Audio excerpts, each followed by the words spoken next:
think he's only got 9 names, counting Rudolph. Most holiday baking recipes have one thing in common: vanilla.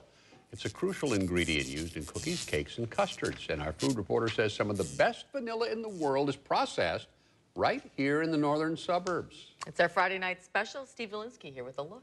An ingredient as prevalent as eggnog this time of year running, Kathy. Now, like chocolate and coffee, vanilla comes from exotic places around the world. The long, thin pods are simply the fruit of an orchid.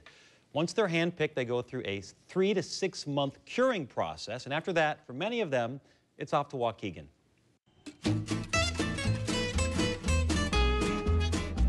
In the midst of the holiday season, the kitchen at Vanille Patisserie in Lincoln Park is buzzing. In addition to eggs and butter, the most important ingredient here is vanilla. We probably go through at least a pound a week of vanilla beans. The extract will go through at least a few liters. We use it in glazes, inside doughs. The sticky resin is scraped from inside of the beans, combined with butter, then mixed into a batter for what will become one of Fayard's signature tarts.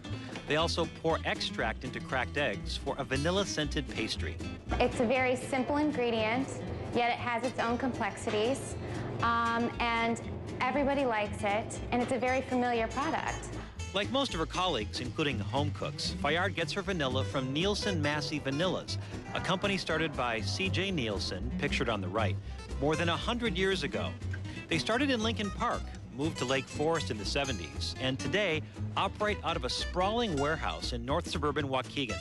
CJ's grandchildren now run things, still importing the rare orchid plants from exotic locales such as Madagascar, French Polynesia, and Mexico. There's only certain areas of the world where vanilla can grow. That'll be about 10 to 20 degrees north and south of the equator, so that band around the world is where it's grown. And they're all very unique based on the environments that they're grown in, and then also the curing techniques that are used to produce the actual whole vanilla beans. When they arrive in Waukegan, they're inspected, then fed through a special machine. It cuts them into about 1/2 inch to 1 inch pieces and also splits the beans lengthwise so that we're opening up as much surface material as possible for our extraction process. They perform a cold extraction, running water and alcohol through the beans over the course of several weeks. So it takes us 3 to 5 weeks to produce a single batch of vanilla, so it's a very slow, gentle process that fully extracts all the different flavor compounds that are found in the vanilla bean. Back at Vanille, Kelly Fayard says without that key ingredient, her store would cease to exist. It just enhances the whole pastry altogether. And the 3 most common beans are Tahitian, Mexican, and Bourbon Madagascar, which, by the way, has nothing to do with whiskey, but rather a West Indian island. And more information about Vanille or where to get Nielsen Massey Vanilla, just go to our website, abc7chicago.com. Look on the lower left side.